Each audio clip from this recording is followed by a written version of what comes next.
welcome to the show. It's Wrestling with Entertainment, the only audio experience on the web today. The trusted choice for interviewing all your favorite wrestlers every Tuesday and Wednesday on you. And previewing and reviewing the latest shows from WWE, AEW, New Japan, everything in between every Saturday on YouTube and Castbox, sponsored by Rogue Energy and Player One Coffee. I'm, of course, your host, James J., alongside Kaliko Yachts. I'm trying to figure out, as a leap year baby, should I just do the 28th, the 1st, or just do the whole year since I don't have a birthday this year? The whole year doesn't sound like a bad idea. It does not. But the way 2025 going, I don't know. Just skip fast forward. Well, it was a good week for Wrestling With, as we interviewed referee Tim on Monday, Riley Rose on Tuesday, and Annabelle on Wednesday. Three incredible, unique interviews from very different parts of the world. I can't recommend either of them enough. Definitely go into the archives and check them out if you haven't already. But always looking to the future, this upcoming Tuesday, we have Ragab, the Relentless Wolf. Currently wrestling at WrestleFest DXB in Dubai. But he is an Egyptian pro wrestler. We talk about pro wrestling in Egypt, getting trained in Egypt, the fans in Egypt, coming down to WrestleFest, having a rivalry with friend of the show Thomas Ramsey, his first match in, and just the whole dynamic and family unit that WrestleFest is. So yeah, definitely a unique interview to say the least. He was trained by Ricardo Rodriguez as well. So definitely a lot to unpack, a lot of interesting things about pro wrestling in Egypt that you might have not known before. Probably don't know. And then on Wednesday, we travel back to Russia. And definitely perfect timing as well. We interviewed Piper Sweet in our first English spoken interview from Russia. We talk about winning the IWF Women's Championship twice, her relationship with Kylie Devon, Deathmatch Pro Wrestling, wrestling her own brother, and a hell of a lot more. We even talk about JoJo's Bizarre Adventure. So yeah, a lot to unpack in that interview as well. A first time as well. So, but don't take my word for it. Here's some clips now. Really? Am I doing this? Yeah, you have like 3 minutes with him. Make him look giant. He's already a giant. Okay, make him look like this. So I went outside once the announcer stayed from Egypt. Man, like the guy started like cheering, and okay, if I'm getting squashed, at least let's this look good. So I did a crossbody over the top rope, and man, like that was the first time this Shiraka is being taken down. I took him down with a crossbody over the top rope. The fans went crazy. So after the show, some fans came to me and, "Are you really from Egypt?" Yes. Oh man, how? You're not Egyptian. You don't look Egyptian. No, I look Egyptian. Look at my gear. It's Egyptian. How does it feel to beat up your brother? It feels great. Where else can you do it and he won't tell our mom?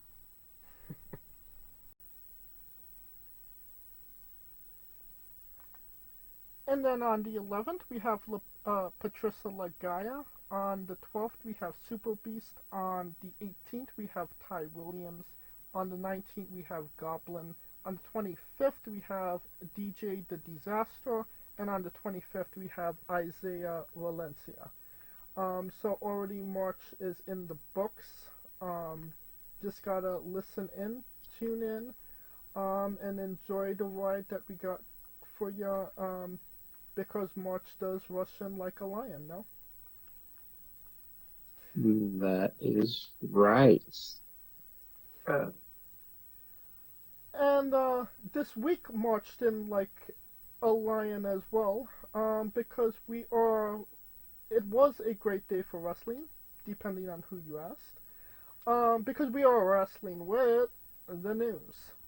And one thing I found interesting that came up, I believe the other day, was that Keith Lee and Layla Hirsch's contracts are coming up sooner rather than later. I think it was almost completely confirmed that Layla does not plan on re-signing with AEW. I mean, why would she? I mean, she's kinda low-key a jobber on the Isle of Misfit Toys. But the other name that I found interesting on there was a one Keith Lee. If you believe rumor and innuendo, he hasn't been in all the best of health. Whether or not that plays into, the AEW putting, more time on his contract, or him leaving altogether, because, I mean, if AEW isn't allowing you to wrestle because of medical issues, it must be really bad, because they let a lot of people that should not be wrestling wrestle for a hell of a lot less. So, if Keith Lee does get out of his contract, who would necessarily pick him up? I mean, that's a question, but it's kind of one of those things where it's like, which Keith Lee are you gonna get, right? Right. Are you gonna get NXT Keith Lee or this Keith Lee? But the question is like, you can say it's himself, and the question is it really his health, or AEW just was protecting itself, Keith Lee, from himself? We don't know. And the only person the only people that know is AEW and Keith Lee. So it's up to Keith Lee to either prove that he's not, or not, or he's in very good standing health wise, or just chill into the sunset, Well, I mean, if he was NXT Keith Lee, don't you think we would have saw a lot more of him in AEW?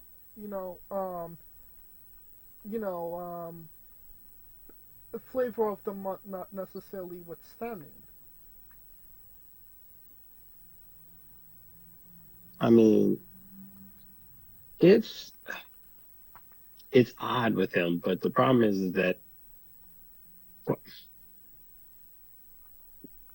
he just was wrestling and then he was gone. So they never said why he was gone. So that's where we're stuck at.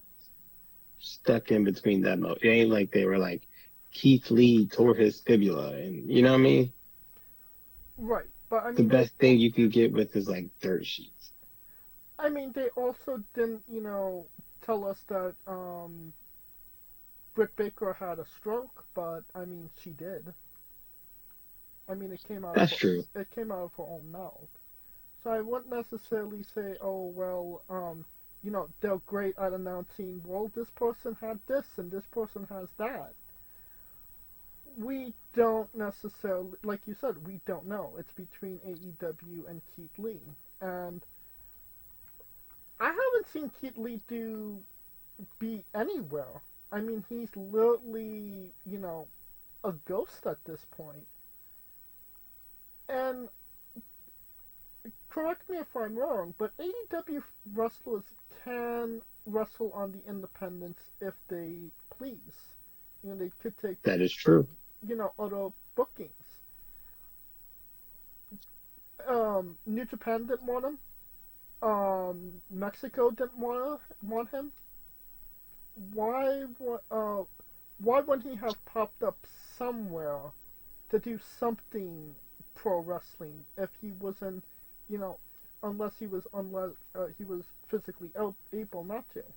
You know what I mean? One or two reasons. Either he got too much money, so he don't feel like he needs to do it, or because I mean, just because you're with AEW doesn't mean you have to do all the indie stuff. Cody was with AEW and did do indie stuff.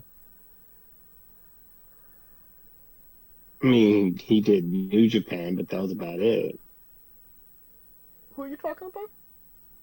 Cody, when he was there.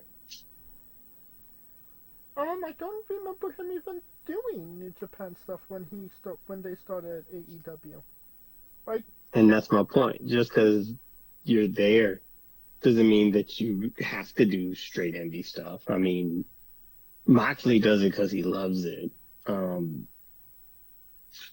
Bucks don't go out all like that. Britt doesn't even go out like that. I mean, they may do signings and stuff, but other than that, that's about it. Yeah, but I mean, look at somebody like Ricky Starks, Ricky Saints as we call him now. AEW wasn't using him, so he went on the independents. He worked for GCW and can't remember what the other promotion was. Even won a title in that promotion that I can't remember.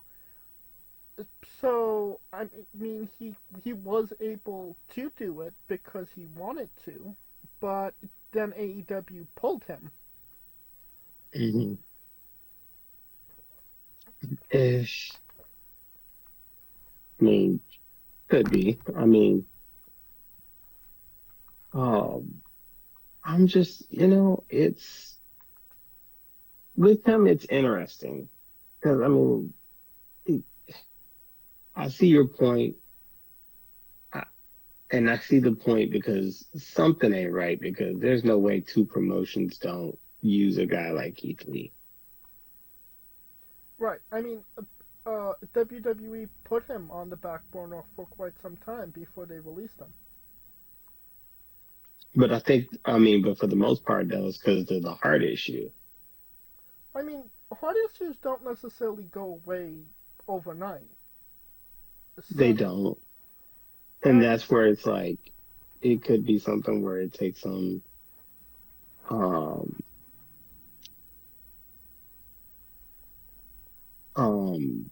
it could be something where it was just like, he's still in the midst of it and he's not out of the woods yet. I mean, that could be the case.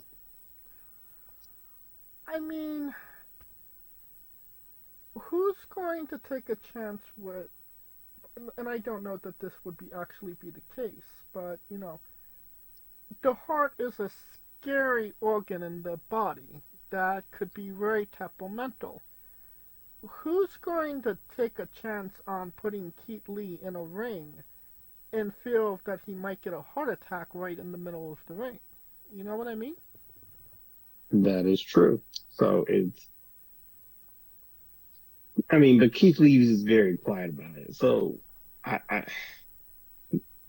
if it wasn't a heart issue, somebody would be bitching about it, right?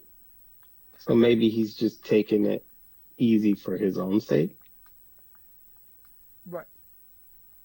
And he hasn't, for what I know, like I said, he's not in the news every week. It's not, the spoiler sheets are on saying, oh, Keith Lee hasn't been used in X amount of months. Keith Lee said that he was fine. Keith Lee, it's like I said, it's been somewhat, he got wiped off the face of the earth. Like, we haven't heard from him in a really long time.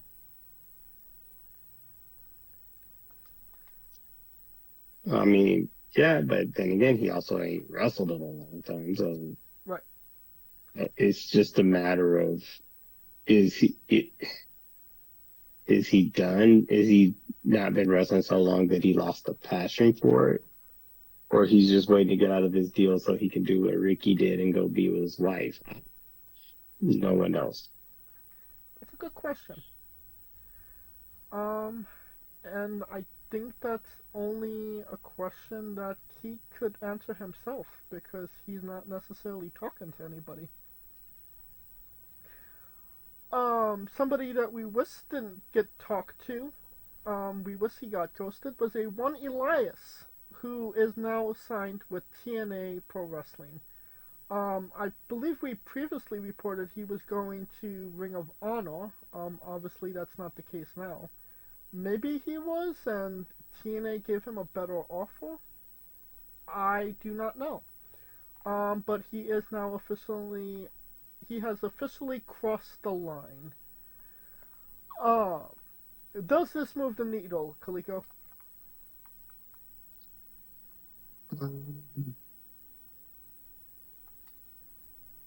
I don't know. It's, maybe, maybe not. It's not like he can keep going as Elias. But, He's a Elijah now. Elijah. Walk with Elijah. Walk with Elijah. I was going to call him Book of Eli anyway. And the universal truth that everybody knows is that TNA stands for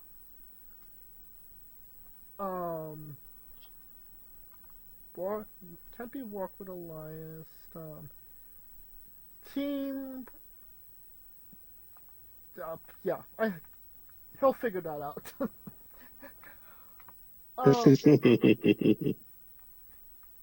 So, yeah, I guess he's a duet with Joe Henry now, but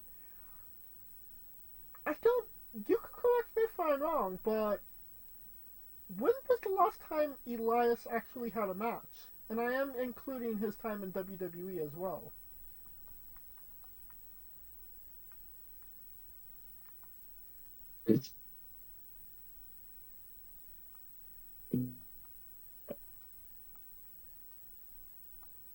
Kaliko?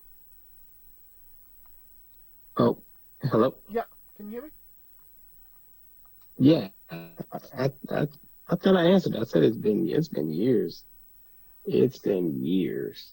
The last time I remember seeing Elias wrestle was WrestleMania 36 in front of nobody. Literally in front of nobody. That was the WrestleMania, the COVID WrestleMania. He defeated Baron Corbin. So yeah. And before that, I couldn't necessarily tell you who he wrestled. Maybe he was in a Royal Rumble with Jeff Jarrett? I couldn't necessarily tell you. Yeah. Possibly. So yeah, TNA definitely got themselves something, I'd say. That is true, but we'll see how it goes. Maybe that's his end back to WWE. Oh God, no. You never know. I mean, the Hardys. I mean, yeah, but they're the Hardys. Oh God. You're comparing apples to oranges here. I mean, yeah. hey, it's not out of the realm of possibility. Well, if you believe rumor and innuendo, people within WWE on the corporate side of things and aren't necessarily happy with how the business is ran now in days.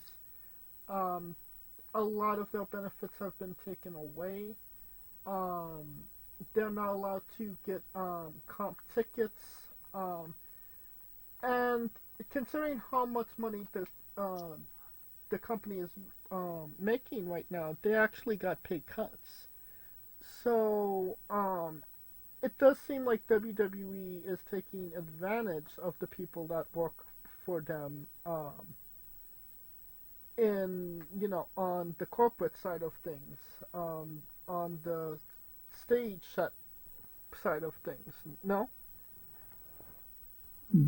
I mean, but we shall see. I mean, it's coming up quick, so time is of the essence at this point. I guess so, but it does seem like, I mean, the WWE has never been what you've done in the past sort of place to work. It's always what have you done for me lately. So I mean that hasn't necessarily changed. Um,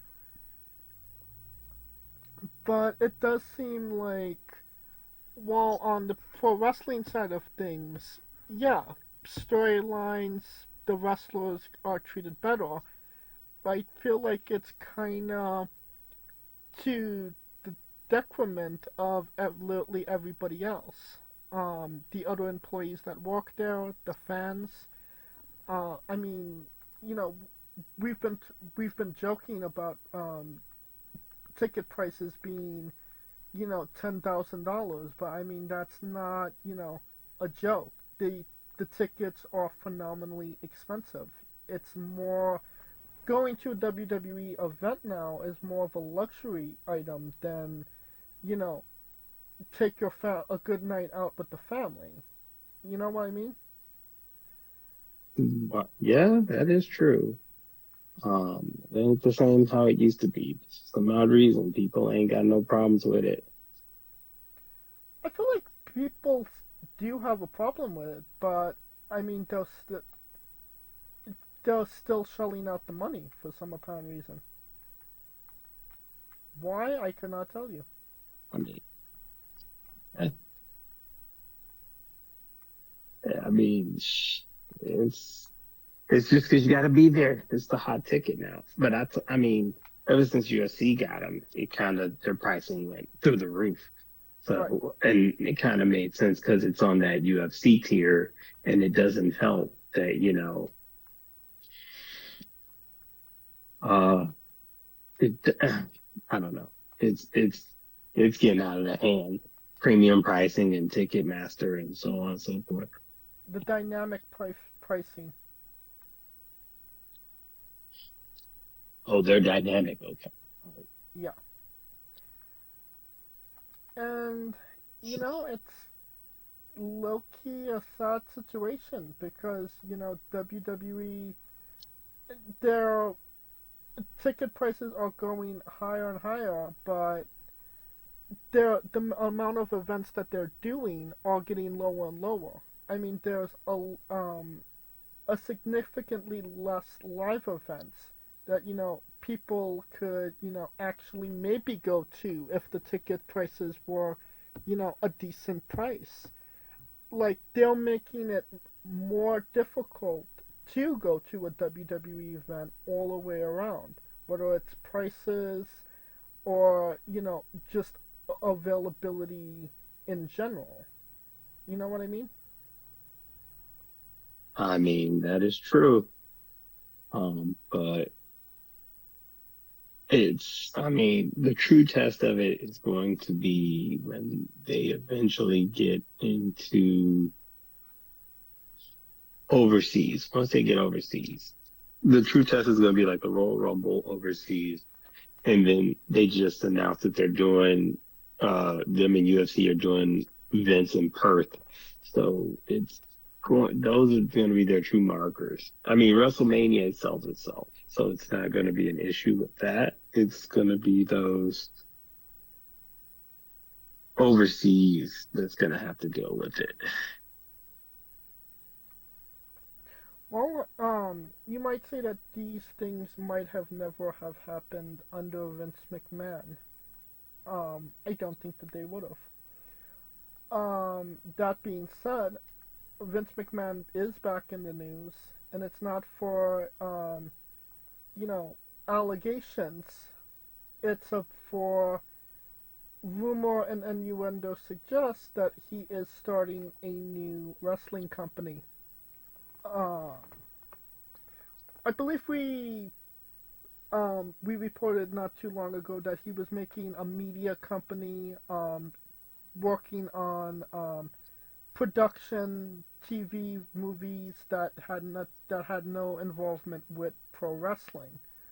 Well, now it seems that he's been hiring people that have worked as pro wrestling cameramen, and again, this is all speculation, rumor, and innuendo. Believe what you want.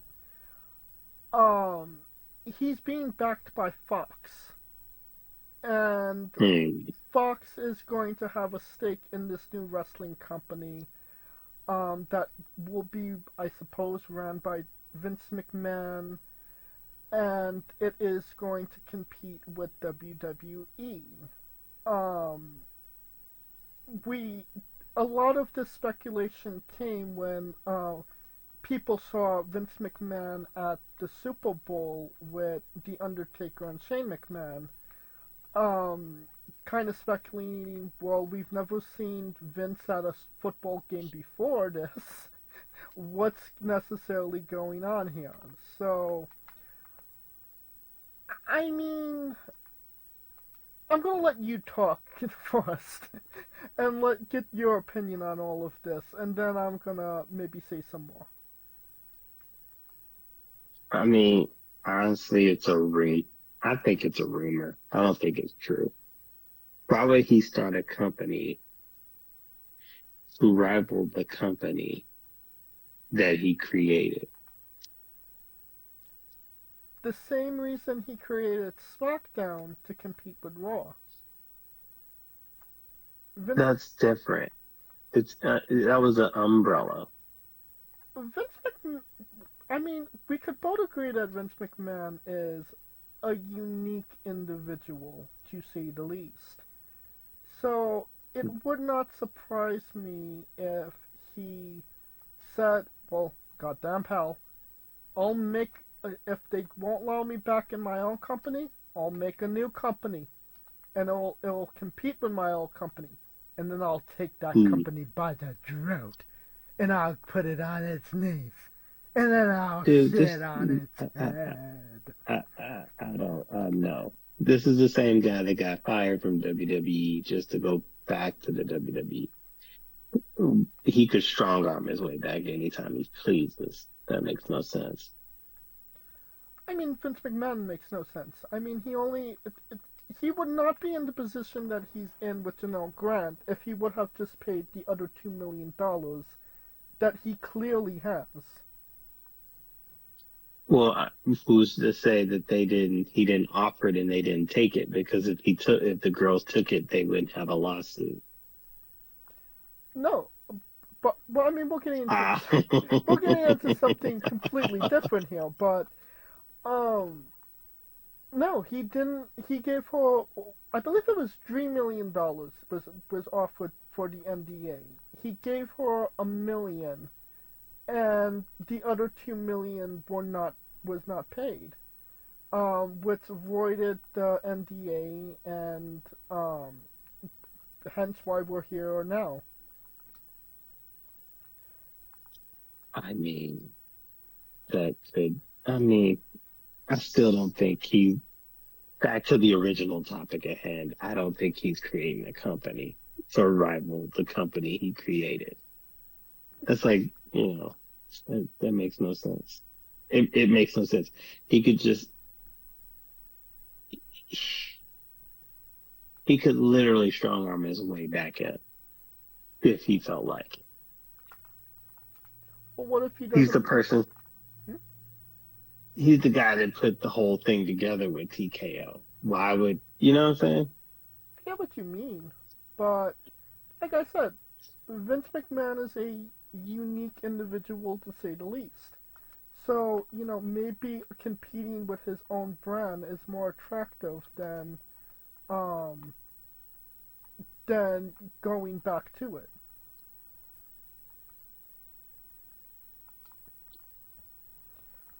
I don't see it. I don't see it. If that's the case, he might as well just buy AEW and go buy his business. Well, unfortunately, it doesn't seem like Tony wants to sell. So, um, and that being said, I am curious. Let's say for a second that this is true, and he is making a new company. What wrestlers are gonna go work for Vince McMahon? I mean, I don't want to say he blackballed himself, but he's definitely not the most liked person in pro wrestling, I would say.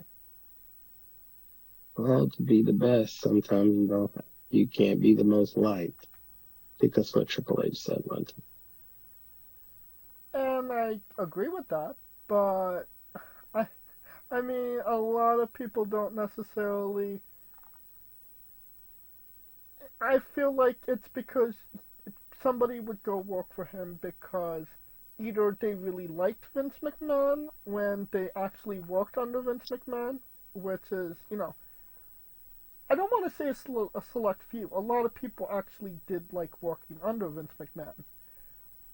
Um, or those that got fired by WWE, or WWE isn't considering them, and you don't necessarily want to work for AEW and Tony.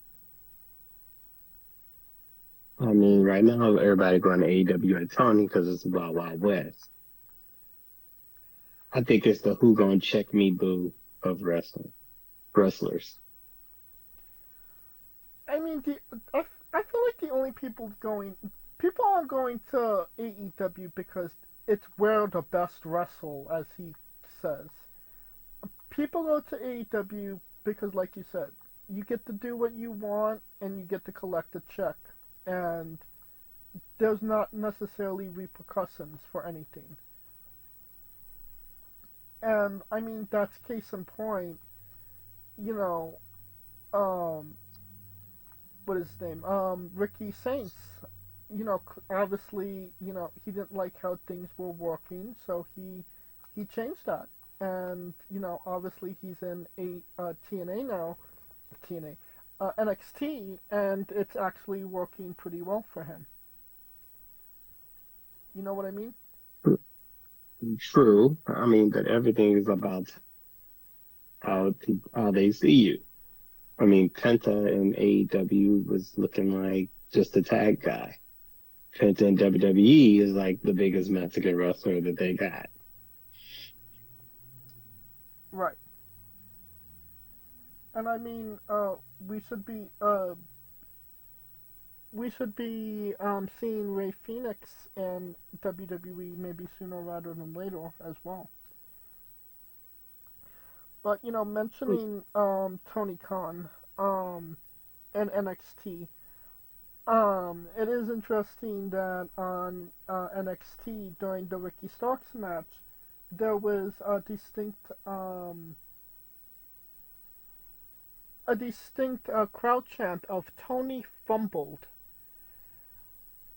I mean, there's some really interesting chants in pro wrestling, but Tony fumbled. I don't think you could get more clearer than what that means. And I mean, even Shawn Michaels tweeted about that chant on Twitter as well. So, Tony Khan is maybe. I think Tony Khan might even be more over in NXT than he is in his own company at this point. Could be. I mean, it's crazy because everybody's saying that he fumbled. Thing is, with AEW, you could only have so many people at the time. And my thing is that they pigeonhole a couple of their stars because once they're there, they're just in that mode, right? Like Leva Bates was just never going to go above. Athena was not ever going to go above. Thunder Rosa is finding out she's not going to go above. And I don't feel like Ricky Saints was a part of that. I feel like he broke through the mold. He was one of the few guys in AEW where the crowd really got behind them. They really start to pick up on them and, genuinely care about them.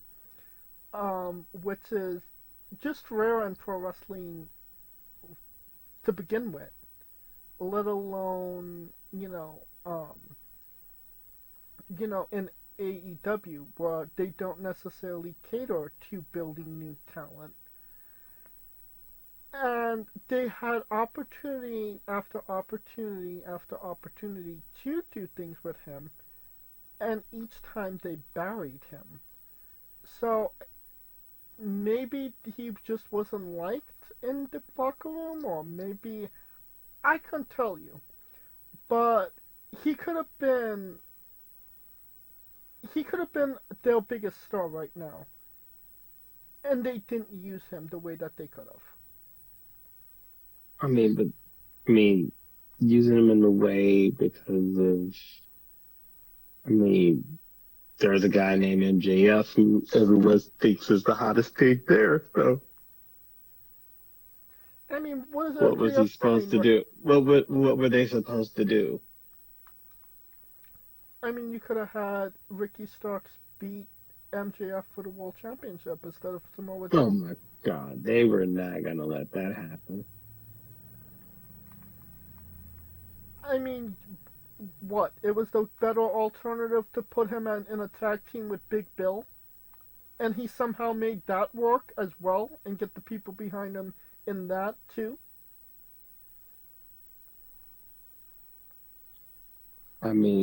Possibly, but well, it's only so many people could be at the top, as you can see. And let's say that he did stay. Where was he going to fit with Edge coming in? Oh, it's you got to think. It's certain people that came in and came back. Where was he going to fit in with Adam Cole coming back? Where was he going to fit in with Kenny Omega coming back? Where was he going to? You see what I'm saying? Right, but he wasn't factored into anything. They just sent him home. And that was it. He could have been doing something. Even Swerve is, say what you will, it's not the best rivalry he could be in, but he's, they're using him on AEW TV.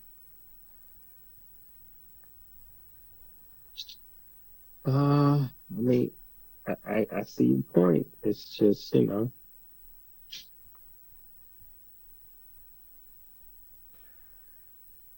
So, one thing you mentioned, Thunder Rosa, Pitts and Hold.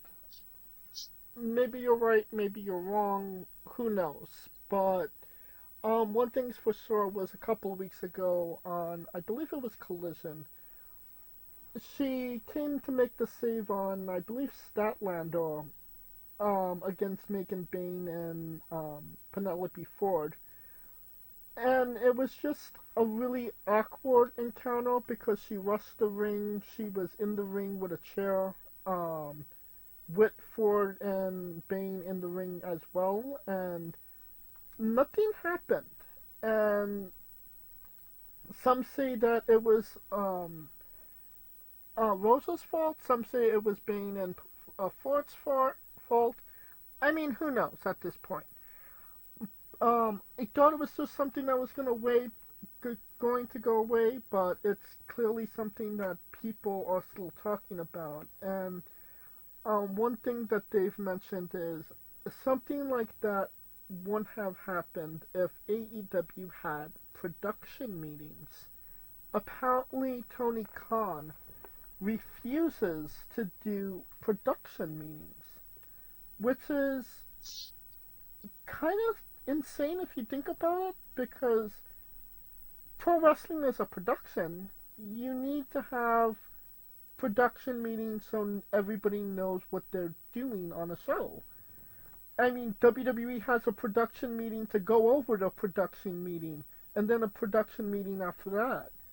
And they're moving smoothly. Even when they wasn't moving smoothly, they still did production meetings. Would an AEW be a better product if they had production meetings? I mean, who's to say that the vets that were there was trying not to implement that? But then again, you also got to look at the fact that most people they're like, who are you going to tell me to do X or do Y or do, you know? Right. I mean, He's the boss. If Tony Khan tells you you need to do the production meeting, you should be professional enough to say, okay, boss, I'm gonna go to the production meeting. You know what I mean? that's true. But then again, he's the like type of guy that allows the locker room to conduct itself unless it's super out of hand. It is. It's been out of hand for quite some time, and he hasn't done shit about it. Well, out of hand to you is not out of hand to him. I guess you would be right on that. It's out of hand to him is CM Punk choking somebody. That caused but that person causing the problem to begin with. Right. Yeah. Speaking of which, great segue. Ryan Nemeth, is suing AEW, Tony Khan, and CM Punk, for, the issues and problems that got him fired, early last year when, was it last year? No, it was 2 years ago, I believe. Yeah, 2 years ago. For anybody that doesn't know, Nick, is it Nick? Or, no, Ryan, my bad. Ryan Nemeth, had a confrontation with CM Punk, in the locker room where CM Punk confronted him, telling him, do we have a problem? Do we need to go outside and have a conversation about this? Ryan bitched out like the little bitch that he is and said, no, sir, no problem here. Oh, everything is okay. Then he, that is a part of the lawsuit saying that CM Punk, threatened him and has violent tendencies in nature. And then he is suing AEW for co-conspiracy with CM Punk to get him fired and blackballed from pro wrestling as a whole, because Tony Khan loved CM Punk and was low-key obsessive about his love for CM Punk. I mean, we're going to need some documents of that, because it's a criminal or civil.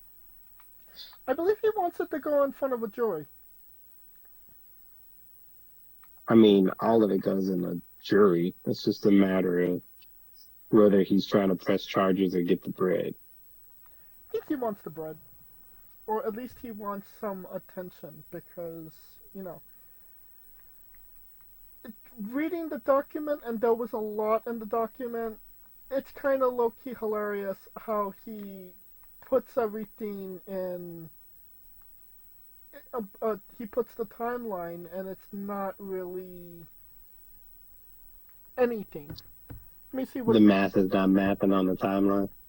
Yeah.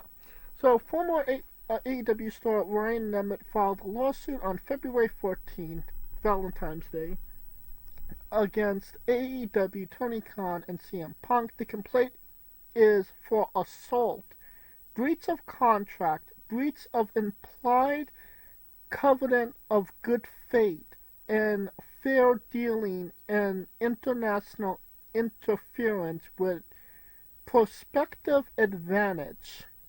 Nemeth is seeking compensatory damage, punitive damage, and has requested a jury trial. Does any of So those it's still sports mean anything to you, Kaliko? didn't sound like Kaliko? when when I hear compensation, I hear money Yeah. to me. I mean, I don't think anybody So really thinks about money. yeah, so it's just about the money. So we'll see if he can prove his case. In civil, you really don't need a beyond a reasonable doubt. So You know, obviously CM Punk yelled at him, but I don't think that goes on file falls under the jurisdiction of assault. I could be wrong on that. I mean, we've seen Punk assault somebody before, so he's not above a reproach, but it's just a matter of proving it happened to him.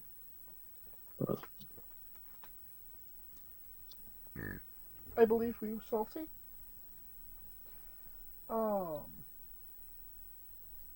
Going back to the Shawn Michaels Bakery, a whole bunch of matches have been confirmed for the Madison Square Garden coming up Roadblock. The Hardy Boys will be defending the TNA Championships against Faxium, Moose versus Oba Femi, title versus title, Julia versus Stephanie Vacker for title versus title. So they're definitely putting a lot into this Madison Square Garden Roadblock as it's called. The thing that I found, obviously, Stephanie, Julia, that's going to be interesting. Just seeing the Hardy Boys on WWE TV is, fun in itself. Low-key, TNA / NXT put themselves in a hard place with Oba Femi versus Moose, title versus title. They did. I mean, but I think it screams interference, though. I mean, it's going to be. Well, I don't know yet, but to me, the titles versus titles, if I see either one of those go over, it's going to be surprising. Well, first and foremost, you have two title versus title matches. I feel like if you have one, you could get away with, it ends in interference and everybody holds the title that they're holding. But if you have two title versus title matches, I feel like at least one of those has to have a definitive winner, or you're losing faith with with the people, in my opinion. I mean, we don't know. Here's my thing. I'm thinking, wait a minute, was Moose and Femi considered title for title? Because it wouldn't make sense for Moose. It wouldn't make sense for Oba Femi to go for the X Division championship, but I kind of get that, yeah, but it is title versus title. And the weird part about it is, I could see it kind of going either way. I could see Moose winning the NXT Championship, like that would be mind-blowing. And I could see them giving the TNA X Division Championship to Oba, just to kind of cement how, dominant of a champion he is. I think I think but I do think that that match would be ending in the disqualification. Obviously they have those sanity rejects, attacking Oba right now. So it would make sense if they ran interference during the match and, caused some issues and problems. Um, Mm-hmm. Stephanie and Julia, I mean, both girls just won the championship. So who's dropping what to who? And then the core wins. Do you think Vakura About is the bet. more over than Julia at this point? The core is probably, yeah. Yeah. But I thought they would have slow rolled this. So something must have happened. Somebody hurt. Because you wouldn't just push this and then throw Jordan and Grace in the mix. Do you think they're doing it because they have something lined up? Something in the cards? I mean, they gotta have something, but I don't know. Because usually they're friends and then all of a sudden you got them go for the title. Right. So, I mean, it'll be interesting to see. Well, rumor and innuendo suggests, obviously Elimination Chamber is later today. We'll be doing a full review of that show next week on the show, because obviously this was recorded before that. Um, some are speculating that things were kind of planned out and WWE had a general idea of what they wanted to do for Mania. And The Rock just kind of strong armed his way back into the picture to be a part of storylines. Mm-hmm. Which, I mean, it doesn't surprise me. That's what he kind of does. While he's not expected to wrestle, I mean, he still can. Some are saying that Drew McIntyre is now going to win the Elimination Chamber, and he is going to wrestle Cody for the championship with the backing of The Rock. So, basically corporate Drew McIntyre versus Cody for the title at Mania. Possibly triple threat with Cena. We don't know how that would work out, but I digress.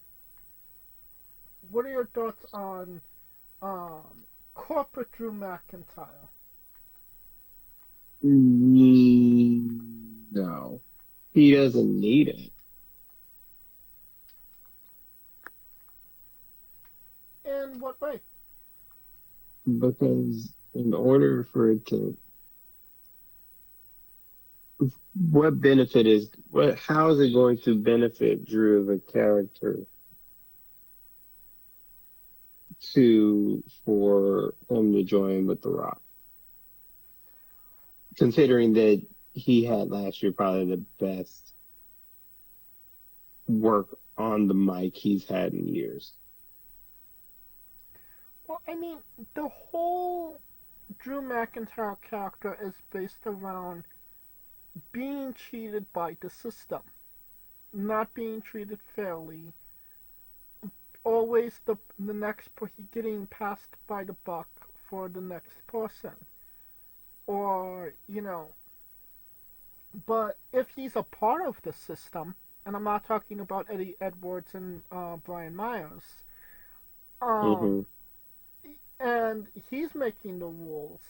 He gets all the bucks, and he makes the rules, and suddenly he's in control of everything because he has The Rock as his backer.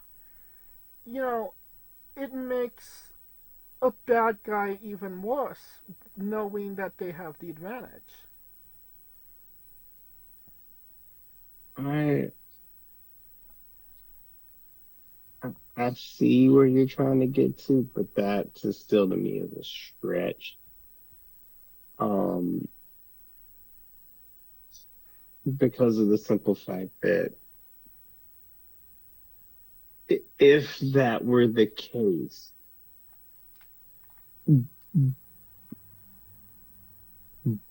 Drew has been booked rather strong up until this point. So I don't, Continue. because I don't see, I mean, and when I say strong, I'm not saying like unbeatable, but because his wins were justified, the losses were justified. I just don't think that the way his character runs now, it doesn't require it. Because why would he team up with the person he hates so much? Because He doesn't hate The Rock. Well, where has Drew and The Rock shared works with each other? no, I said no. Repeat that. You're breaking up. He hates Rowan, right? Okay, I get what you mean because The Rock is a part of the bloodline. Unlike bingo, so it makes us Okay. only is to eradicate bloodline. I get what you mean, but also keep in mind he wasn't exactly unfavorable towards Solo Sikoa when he was the one that legitimately cost him the championship. So there are select few people that Drew McIntyre kind of low-key forgave for being in the bloodline, or He just Kaliko, you're breaking up. I can barely hear you. it he didn't forgive him, more so than he just said, you're doing me a solid by trying to take this person out, so I will let you deal with that, and then I will deal with you. So don't you think the ends justify the means? You know, even though he is the part of the bloodline and he did acknowledge Roman Reigns as the tribal chief, that using The Rock to get the world championship, he would be okay with that? No, because it would go against it would contradict everything he's been saying the last year now. I mean, his actions kind of contradicted himself to begin with. I mean, he's not exactly consistent here. I mean, how? I mean, if there's one thing he's been consistent on is hating the bloodline. That we could agree on, yes. So why would that change now? Is what I'm trying. Well, one thing I'll say for sure, it won't exactly suck to see Drew McIntyre in the main event of WrestleMania against Cody. I believe last week I said this should be Drew McIntyre winning the Elimination Chamber, but I don't necessarily see him actually doing so. Because he does deserve that spot. I mean, he's one of the best heels they have. So, maybe it would make sense, but it would definitely be well deserved, in my opinion. I mean, well deserved and gonna happen are two different things. Very true. Speaking of is it well deserved? Is it a gonna happen? Is it just plain outright delusional? And that is um Renee Young, or Renee Baguette, or whatever you want to call her, Renee Moxley Good, as some people call her, was compared to being in Gene Okerlund territory when it comes to being a backstage announcer, well, interviewer. Kaliko, delusional take? Her being the mean Gene Okerlund of backstage interviews. I mean, Gene Okerlund territory.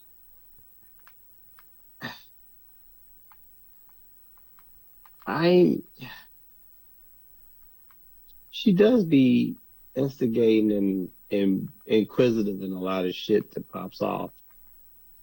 I mean, she's good. Is she mean Gene Okerlund? Fuck no. Not quite yet. I would sooner call Kathy Kelly in is closer to Gene Okerlund territory than Renee Young is at this point. And I'm not even saying, and that's not saying a lot, because Kathy Kelly is nowhere near Gene Okerlund territory. Oh. I mean, somebody literally has to say, put that cigarette out in order to be considered. No? That is true. Can you put that cigarette out? That was Ric Flair's big moment winning the world championship. And the first things we hear is, put that cigarette out, sir. That is true. Or crack up when Alundra Blaze says something somewhat remotely inappropriate.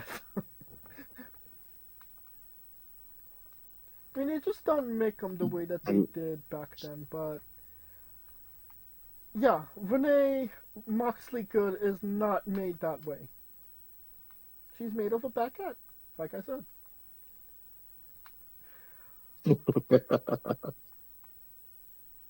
Alright, that brings us to our last bit of news, and we're ending on a feel-good moment, and that is, Lex Luger.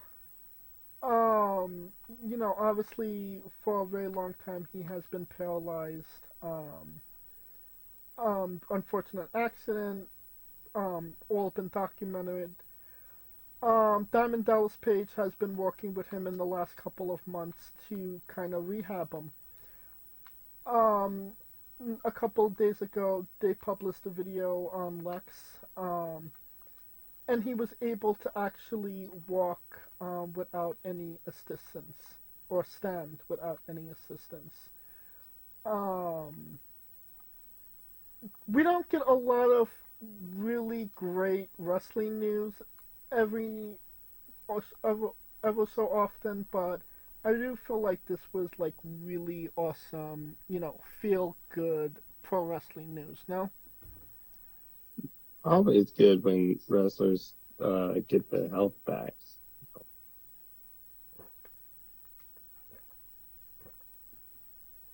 I mean, if I will say that.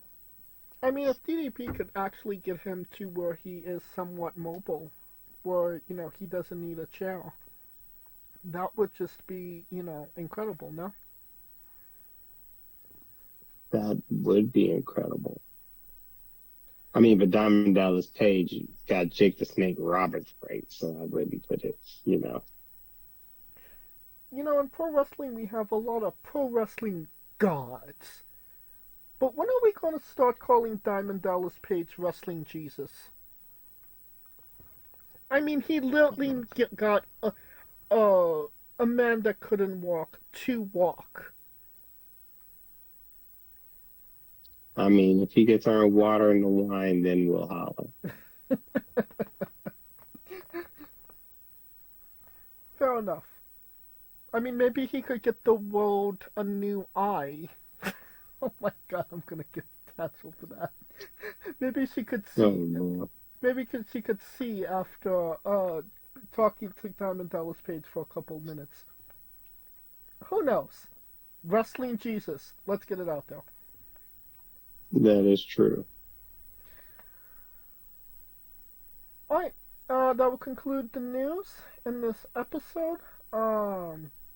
Pretty short on news articles this week. Obviously, later today is Elimination Chamber, so we'll be talking in depth about that next week on the show. I'm sure there's going to be a lot to talk about, and obviously a clearer view of where WrestleMania is going to be and heading after that show. Of course, thank you for listening. If you like what we're doing, please like, subscribe, comment, both on YouTube and Castbox. This was sponsored by Rogue Energy and Paramount Coffee. Join us next week on the show as we preview and review whatever is going on. Join us this Tuesday as we interview Will Gab. This Wednesday as we interview Piper Sweet. And follow the show at Wrestling with E, both on X, Thread, and Instagram for information on who we're interviewing, when we're interviewing them, links to those interviews, and so much more. Follow me personally at JamesJ993. Where can we find Kaliko? Well, I ain't gonna be on Twitter anytime soon, so it'll be just probably the show. I'll see if I can get some blue sky. But then again, Instagram, I think I'm best in the world, 29? Man, I'm gonna have to flip to Instagram or get a TikTok. Jesus help me. Oh Lord. God. And I hate TikTok. Jesus. I don't want to see you dance on TikTok, Kaliko. Oh gosh, if I'm dancing, I'm doing real dances, not that fake shit that not that aggressive sign language that they do now. I mean, are we gonna see you do the Wednesday Addams dance? Oh heavens no. I mean, no, just stay on X. I mean, X is not going away anytime soon. Say what you will about it, it is a stay, so. It's a shit show. But my defense to that is, when has it never not been a shit show? That is true. So, I mean, a shit show that was a shit show, is a shit show, will continue being a shit show, is always a shit show. So, we can find you at I Am Kaliko, correct? Oh God. I'm gonna block myself. Can you block yourself on Twitter, on X? For Kaliko Yachts and Scooter Dust, I'm James Shea, and this has been Wrestling with Entertainment. Hey folks, this is the Colossal Mike Law, and you are listening to Wrestling with Entertainment. Enjoy the show, support these guys. We appreciate it very much. We'll see you at ringside.